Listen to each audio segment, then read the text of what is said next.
যদি হও সুজন তেঁতুল পাতায় নজন, কথাটা আমরা অনেকবার শুনেছি, তাই না বলুন? কিন্তু আমাদের বাড়িতেও ঠিক এরকমটাই হয়। কেন বললাম? আর দাঁড়ান দাঁড়ান, স্কিপ না করে শুনুন, পুরোটা অবশ্যই শেয়ার করব। কি অবস্থা আমার প্রিয় পরিবার? আশা করছি সকলে ভালো আছেন, সুস্থ আছেন। আমি উত্তর দিনাজপুর থেকে পায়েল। আজ আবারও চলে এসেছি নতুন একটি সুন্দর ব্লগ নিয়ে আপনাদের সাথে গল্প করতে। সকালবেলা উঠেই সংসারের এই কাজগুলো নিয়ম করে কিন্তু দুই বেলা করতে হয়, জানেন। আর আমাদের বাড়িতে কিন্তু ভোর 5টা থেকে শুরু হয়ে যায় এরম কাণ্ড। আর দাঁড়ান, তার আগে দেখুন, ভাতটা তো বসাতে হবে, তাই না?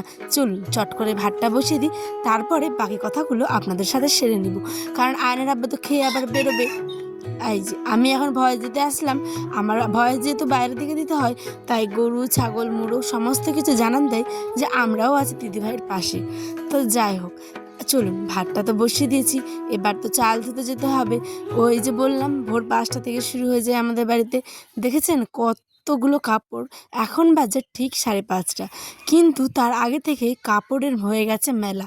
আমাদের উঠোন ভর্তি কাপড়। কারণ তেঁতুল পাতায় যে 9জন বললাম, যদি হও সুজন তেঁতুল পাতায় 9জন। আমাদের বাড়িতে কিন্তু 9জন নেই, 12জন আছে, জানেন। তো যাই হোক, 12জনের কাপড় চুপড় সমস্ত কিছু কিন্তু ভোর 5টা থেকে ধোয়া শুরু হয়ে যায়। আর তারে আগে কে দিবে সেই নিয়ে থাকে মনের মধ্যে একটা চাপা টেনশন। তো কার কার বাড়িতে এরকম হয় অবশ্যই আমাকে একটিবার হলেও কমেন্টে জানাবেন। আমাদের বাড়িতে যেহেতু জনসংখ্যা প্রচুর, তাই কাপড়ও অনেক। তো সেই কারণে ভোরবেলা থেকেই শুরু হয়ে যায় একেবারে ধোয়াধুয়ি, এটা সেটা সমস্ত রকমের কাজ। তারপরে নিজের নিজের কাজ নিয়ে সকলে ব্যস্ত হয়ে পড়ে। তা আমারও কাপড় ধোয়া কিন্তু কমপ্লিট। এইবার আমি যাব হচ্ছে গিয়ে চাল ধুতে। তো দেখুন, বলতে বলতে চলে এসেছি কলপাড়ের দিকে। কারণ কলপাড়ে না আমার কাজ করতে অনেকটা ভয় লাগে। আর কলপাড়ের মাথার যে লেবু গাছটা আছে মাথার উপরে, এইখানটা হয়েছে একটা হলুদ বোলতার ছাদ। কিন্তু সেই কারণেই ভয়ে ভয়ে কয়েকদিন ধরে আসছিলাম না, জানেন। আপনারা আমার ডেলি ব্লগ দেখেন, কষ্ট করে আসি, কোনো কোনো সময় একটুখানি ক্লিপস নিই, তারপরে আবার চলে যায়, কারণ বোলতা অনেক বড় ছাদ করেছে। আর এইখানটায় শ্বশুর বাবা কাটছিল হচ্ছে গিয়ে কান্ডি, বিচালি। তো গরু খাবে। আর ওই যে বললাম, কাপড় চোপড় আমারও ধোয়া কমপ্লিট। আজ বেশি ছিল না, এই 3-4টে হাতে গোনা কাপড় ছিল, তো সেইগুলোকেই ধুয়ে নিলাম। এইবার এসেছি হচ্ছে ফ্রিজে। দেখেছেন আয়নের আবার কাণ্ডটা? যেই দিকে দেখবো না সেই দিকে ওই প্রথমে এই ডাব্বাটার মধ্যে ফ্রিজের রেখেছিল হচ্ছে লেবুগুলো। তো কতটা নোংরা হয়ে গেছে, ওই দিনই মুছলাম, আপনারা তো দেখেছিলেনই। আর তারপরে লেবুগুলোকে ওরমভাবে রেখে দিয়েছে। তো কি করা যাবে এখন? বলতে বলতে দেখুন 7:30 বেজে গেছে। এবার হচ্ছে গিয়ে ভাত তো বসিয়ে দিয়েছিলাম, এখন করব হচ্ছে গিয়ে ডাঁটার যে কচি কচি ডাঁটা হয় না, ক্ষেতের একদম টাটকা, আমাদের গ্রামের দিকে বিক্রি করতে আনে বাজারে। তো সেগুলোই আয়নের আবার নিয়ে এসেছিলো গতকাল।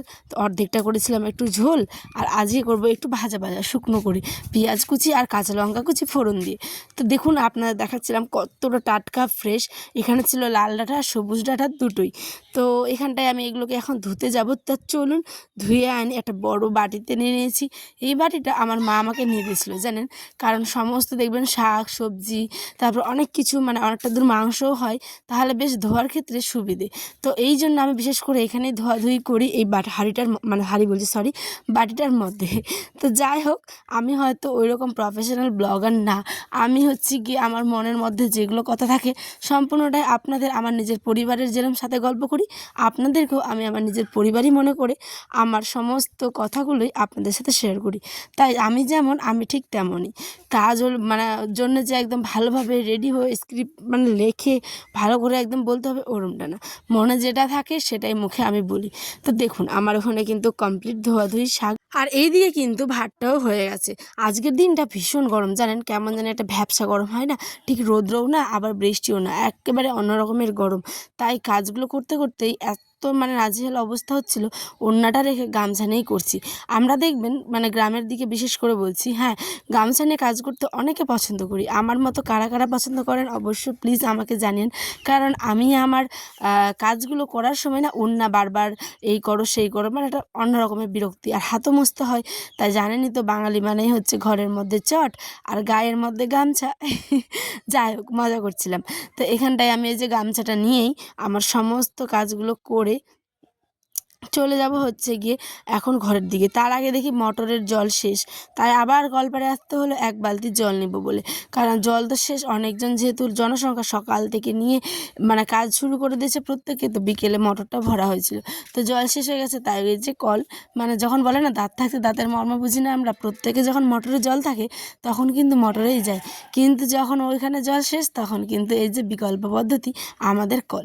আর গ্রামের বাড়িতে কল থাকাটা তো স্বাভাবিক, তাই না? বিশেষ করে আমার তো অনেক ভালো লাগে। তো যাই হোক, এখানে চলুন আমার জল ভরা কমপ্লিট। আর হ্যাঁ, কথায় কথায় আমি যাই হোক বলে থাকি, কারণ এটা একটা আমার অভ্যাস বলতে পারেন। মানুষের তো অনেক রকমের অভ্যাস থাকে, তো এইটা হচ্ছে গিয়ে আমার বদ অভ্যাস না ভালো অভ্যাস আমি জানি না, কিন্তু আমি বলে থাকি। হ্যাঁ, তো প্লিজ আপনারা একটু হলেও অ্যাডজাস্ট করে নেবেন, কারণ কি বলবো বলুন, দোষগুণ নিয়ে তো মানুষ, তাই না? মুখ দিয়ে অটোমেটিক চলে আসে। আর ওই যে বললাম, আমার মনে যা আসে আমি সম্পূর্ণটাই আপনাদের সাথে শেয়ার করি। তো এখানে আজকে রান্না করব হচ্ছে গিয়ে কচুর তরকারি, আর করব ওই যে শাক ভাজা। আর ওই যে বললাম সংসারে এই দুটো কাজ আমার মানে দুই বেলা নিয়ম করে করতে হয়, সেটা হচ্ছে গিয়ে রান্না।